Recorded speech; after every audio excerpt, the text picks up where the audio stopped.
sekitar 23 tahun yang lalu, tepatnya pada tahun 1996, telah meninggal seorang laki-laki di Saudi Arabia. Seorang laki-laki yang saat itu sangat menggemparkan dunia, terutama menggemparkan kaum muslimin. Laki-laki tersebut bernama Abdullah Al-Qasimi. Dia lahir pada tahun 1907 Masehi dan meninggal pada tahun 1996. Orang ini dikatakan oleh para ulama, dia berasal dari kota Qasim yang ada di Saudi Arabia, dan dia lahir dengan kecerdasan yang luar biasa. Kemudian dia diizinkan oleh Allah Subhanahu wa taala, diberikan kesempatan oleh Allah untuk belajar ilmu agama. Di antara tempat dia belajar adalah Jami'atul Azhar, Universitas Al-Azhar yang ada di Mesir. Yang pada saat itu di Mesir, terutama di Universitas Al-Azhar, masih banyak guru-guru dan dosen-dosen yang mereka memiliki penyimpangan di dalam masalah akidah. Masih banyak dosen-dosen yang menganjurkan untuk berdoa kepada kuburan wali fulan, wali allan. Masih banyak dosen-dosen yang menyuruh untuk bertawasul kepada orang-orang yang mati.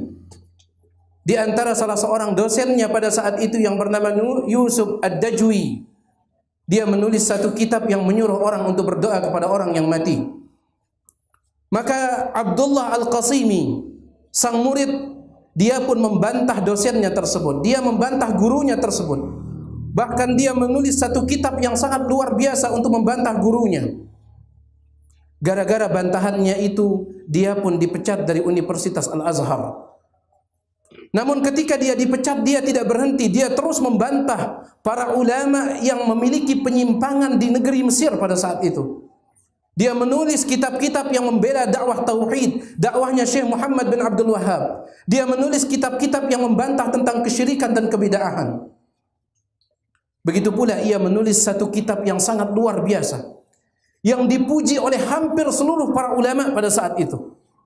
Satu kitab membantah orang Syiah, di mana orang Syiah yang mereka sangat mengagungkan kuburan imam-imam mereka, yaitu sebuah kitab yang berjudul As-Sira' Bainal Islam wal Wathaniyah, peperangan antara Islam dengan kesyirikan. Kitab yang sangat luar biasa, sangat tebal, sebanyak 2.500 halaman. Kitab ini sekali lagi dipuji oleh para ulama. Bahkan salah seorang imam dan khatib Masjidil Haram yang bernama Syekh Abu Samah Abdul Zahir, dia mengatakan sungguh Abdullah Al-Qasimi telah membayar surga dengan kitabnya ini. Pujian yang terlalu berlebihan.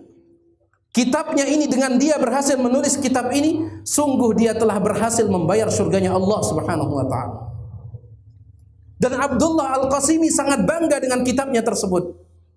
Tetapi tidak lama kemudian orang melupakan kitabnya. Orang tidak lagi memuji kitabnya. Bahkan pemerintah Saudi tidak memberikan jabatan kepada dia, maka dia pun kecewa dan marah. Kemudian dia kembali ke Mesir bergaul dengan orang-orang yang jahat, orang-orang yang jelek, bahkan orang-orang di luar Islam. Kemudian dia pun akhirnya keluar dari Islam. Dia menulis kitab yang menjelek-jelekkan Islam. Di antara kitab yang dia tulis adalah Hadhihi hiyal aghlal. Inilah rantai. Dia mengatakan Islam itu adalah rantai borgol yang merantai manusia sehingga manusia tidak bebas. Dalam kitab tersebut dia melecehkan, mencaci maki Allah, mencaci maki Nabi Muhammad SAW, mencaci maki agama Islam. Gara-gara apa? Dia kecewa tidak diberikan jabatan. Dia kecewa tidak dihormati. Padahal dia merasa bahwasanya dirinya sangat berjasa.